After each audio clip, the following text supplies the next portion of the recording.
আমরা যখন মৃত ব্যক্তির কবরের পাশে দাঁড়াই, জিয়ারত করতে যাই, তখন কি মৃত ব্যক্তি বুঝতে পারে আমরা যে তার কবরের পাশে দাঁড়িয়েছি?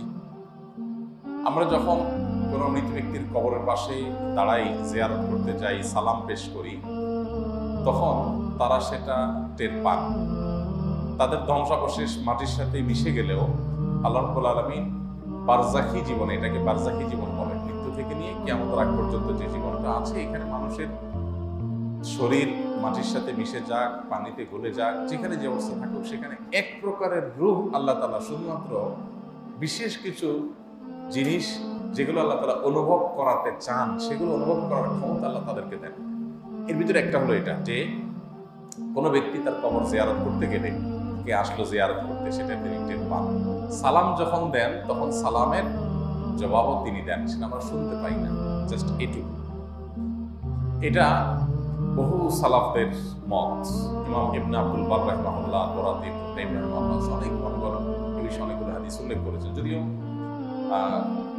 আপনার সমকালীন ওলামাদের মধ্যে শেখ বিন বাজ রাহমাতুল্লাহ আলাইহি, সৌদি আরবের সাবেক গ্র্যান্ড মুফতি, উনি এ বিষয়ে ভিন্ন মত পোষণ করেছেন। আর অনেকে ভিন্ন মত পোষণ করেছেন। তারা বলেছেন যে মৃত ব্যক্তি টের পায় কি পায় না, এই বিষয়টা হাদিস দ্বারা চূড়ান্তভাবে, পরিষ্কারভাবে, ক্লিয়ারলি প্রমাণিত নয়।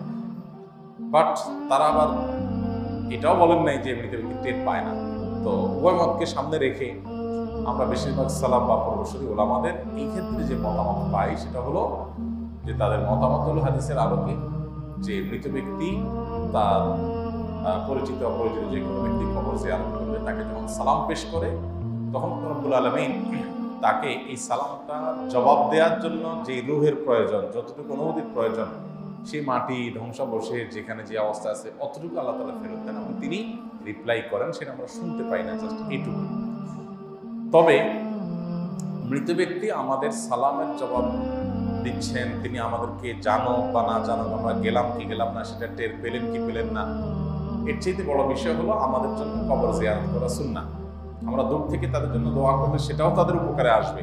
কাছে যেই দোয়া করতে হবে এটা জরুরি না, কিন্তু কাছে গিয়ে সালাম পেশ করাটা সুন্নাত।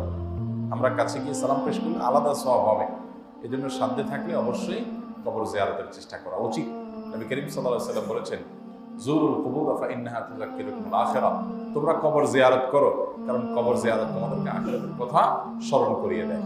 তাহলে খোলাসা কথা হলো, মৃত ব্যক্তির কবরের পাশে গিয়ে দাঁড়িয়ে সালাম পেশ করলে তিনি সেই সালামের জবাব দেওয়ার মতো শক্তি, সামর্থ্য, রূপ তার ওই ধ্বংসাবশেষ বা তার শরীর দেহাবশেষ, যেটা দেহাবশেষ, সেখানে আল্লাহ তাআলা অতটুকু ফেরত দেন এবং তিনি সেটা দিয়ে রিপ্লাই দেন, আমরা শুনতে পাই।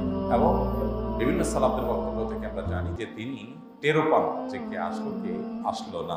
আল্লাহু আ'লাম বিস-সাওয়াব।